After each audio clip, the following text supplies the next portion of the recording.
Nagpagawa ako ng breeder house para sa manok. Ito yung design na kinunan ko.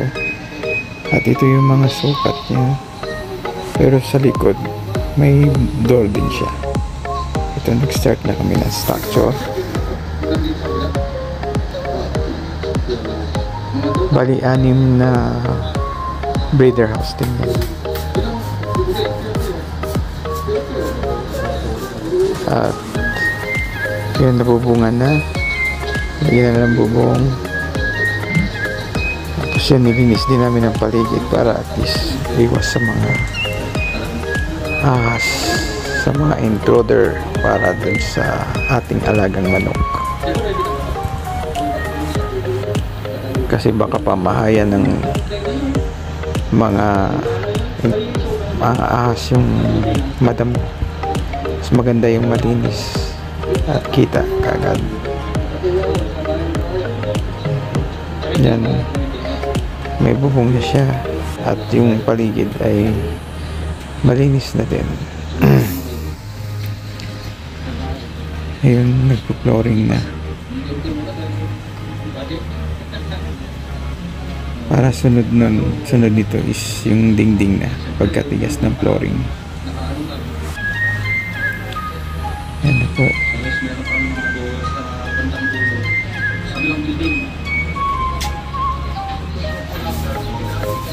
Yan, naglagay na sila ng dingding. Bali, yero lang din nilagay namin sa dingding niya.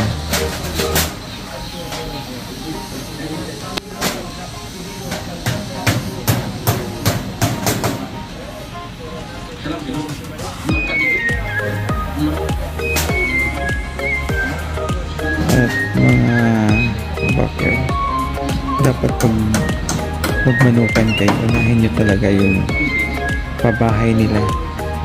Kasi paano lang kapag uulan, walang masisilungan yung ating alagang manok. Kaya yun, pero yung sa harap, yung dingding niya, kahoy lang din, stick, para hindi mainit sa loob. May hangin pa rin pumapasok. At yan, ka-backyard, pinalagyan ko din ng pintuan sa likod para every breed, every klase ng manok, lalagyan din siya ng net para pure talaga yung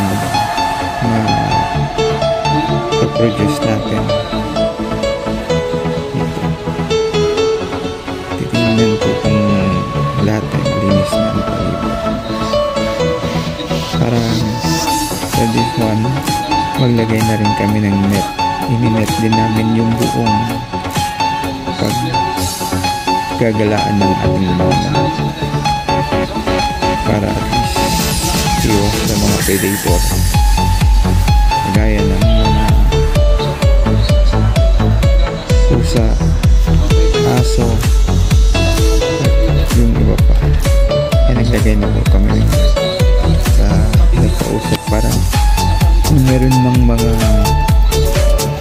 bubuyog, bees, mawawala din siya. Kasi mahirap din naman kung may mga bees.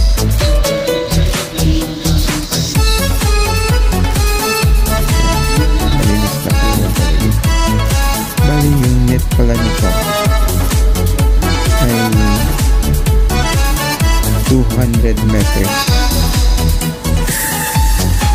Sakot lahat yung manok.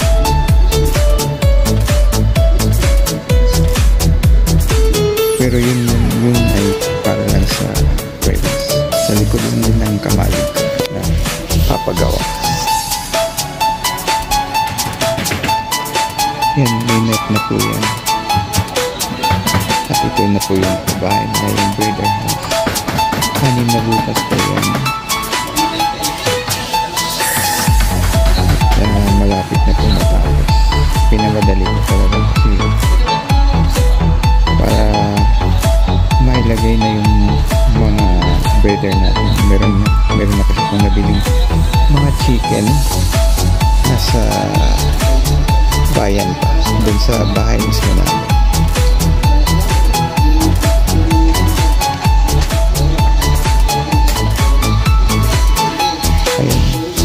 Saka nung una, hindi namin nilagyan muna ng yero, pero ngayon pinalibutan ko ng yero yung buong range na 200 meters na net kasi nabubutas. Nagtaka kami bakit nabubutas. Yun pala yung aso lagi pinapasok. Gawa ng yung kinakain din nila yung mga pagkain ng manok, kaya nilagyan ko yung buong palibot ng yero para hindi na mabubutas yung net. Para yan na yung mga feather ko. Light Sussex. Lahat po yan ay binili ko galing sa Cebu mismo kay Quincy Farm.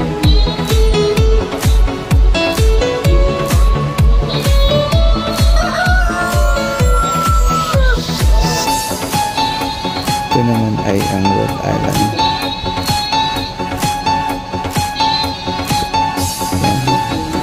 Yan lahat ang galing sa Cebu. Sunyip pa yan, naka-shipping yan.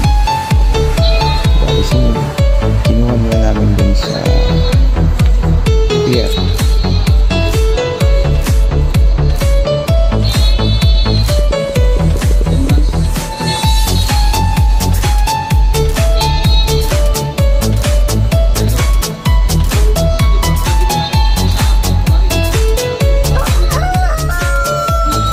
Magandang alagaan ng Rhode Island.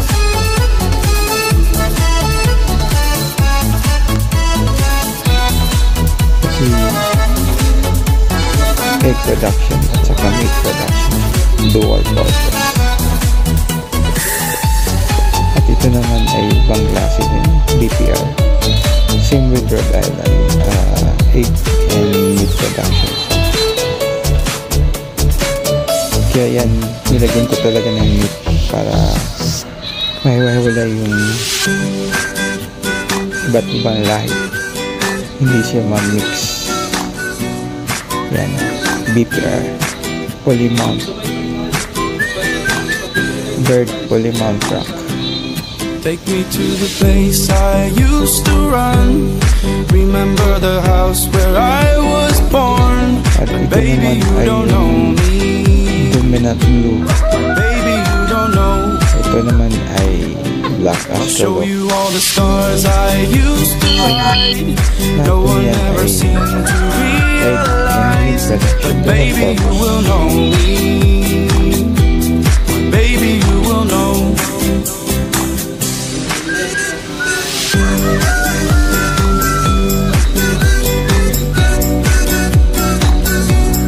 Baby, you don't know.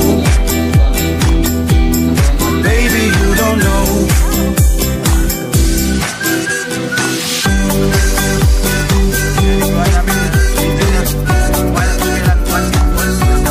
Baby, you don't know. Baby, you don't know. Place I used to run. Remember the house where I was born. But baby, you don't know me. Baby, you don't know. I'll show you all the stars I used to hide. No one ever seemed to